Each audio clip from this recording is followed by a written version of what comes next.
Over the next couple of months, I invite you to go on a journey with me as we visit some of the more historic and culturally interesting sites throughout Ward 1. As February is Black History Month, today I am inviting you to join me to talk about the Parkview Recreation Center.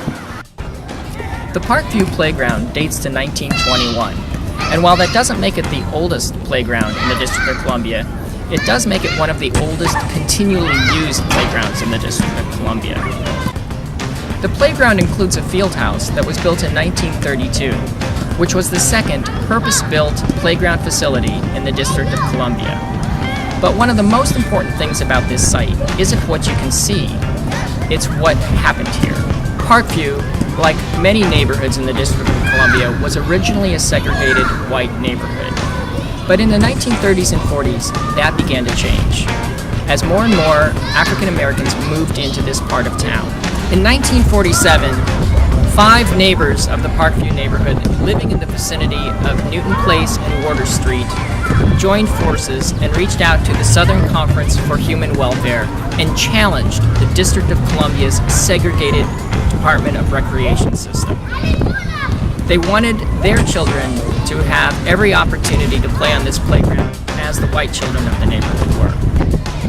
While the District of Columbia's recreation system was unprepared to deal with this challenge to their authority, they did do the next best thing, and they decided that instead of making this a segregated white playground, they opened it to black children instead. However, there was one problem with this solution. The neighboring school, which the playground served, was still a segregated white school. So the Department of Recreation decided that during school hours, the playground would remain white playground serving the white children of the school. And at precisely 3:30 in the afternoon, it would become a black playground for the black children of the neighborhood. Fortunately, this solution only lasted 1 year, as the following year, the Parkview School became a black school, thus taking away that problem. And while the Department of Recreation thought that they had solved the problem by designating the playground for black children in a growing and increasingly black community, the neighbors were not satisfied, and they continued to fight to open this center so that all children, regardless of race, could play here.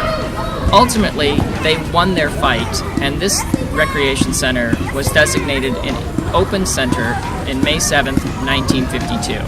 That makes the Parkview Playground one of the very few playgrounds that were integrated before all of the district recreation playgrounds were integrated in 1954. Thank you for watching, and I look forward to seeing you as we roll out future videos in the coming weeks.